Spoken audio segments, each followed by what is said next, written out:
साथियों, सुख कौन नहीं चाहता।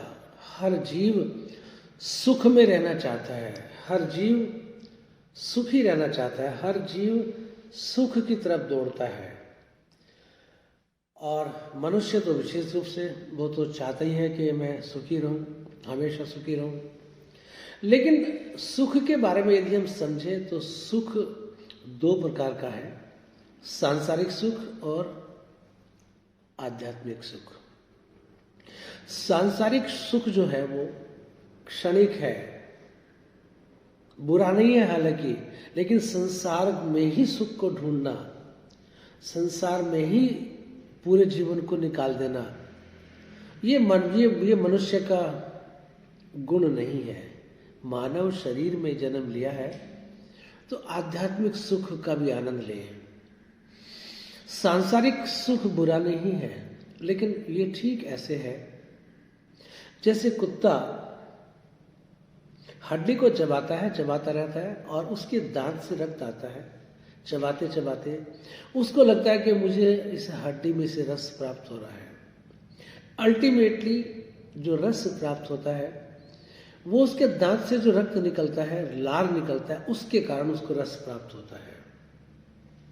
तो सांसारिक सुख उसी हड्डी की भांति है कि यदि हमें संसार से कोई सुख प्राप्त भी हो रहा है तो वो संसार से सुख प्राप्त भी यदि होता है तो वो भी आध्यात्म के कारण होता है, आत्मा के कारण होता है, जीवात्मा के कारण होता है, परमात्मा के कारण होता है।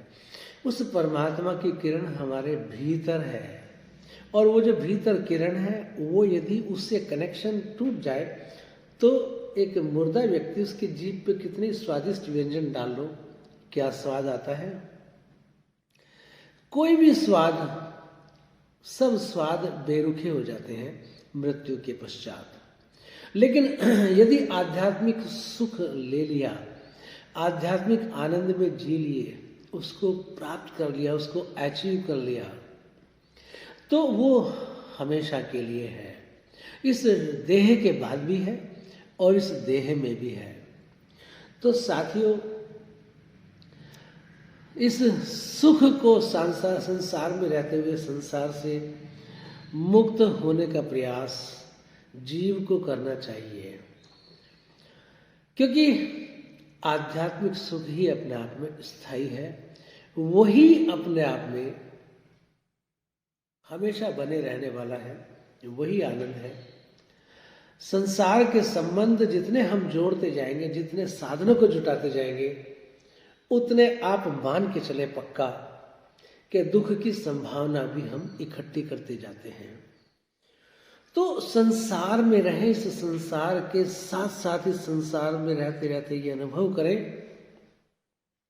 कि ये सब कुछ सत्य नहीं है। ये जो सुख में मुझे प्राप्त हो रहा है ये स्थायी नहीं है। और इससे अलावा फिर इस खोज में लगे रहें कि ऐसा कौन सा मार्ग है जिससे मैं स्थायी सुख को प्राप्त हो सकता हूँ। वरना शरीर के मृत्यु के पश्चात घर वाले ही कहते हैं कि 2 घंटे हो गए, 4 घंटे हो गए, पास का शमशान घाट कौन सा है, कहाँ इसको लेके जाना है। तो साथियों, चले अध्यात्म की ओर, ध्यान की ओर, उस ज्ञान की ओर, ऐसी स्थिति की ओर के कर्म करते करते कर्म से कैसे मुक्त हो, ये मार्ग है।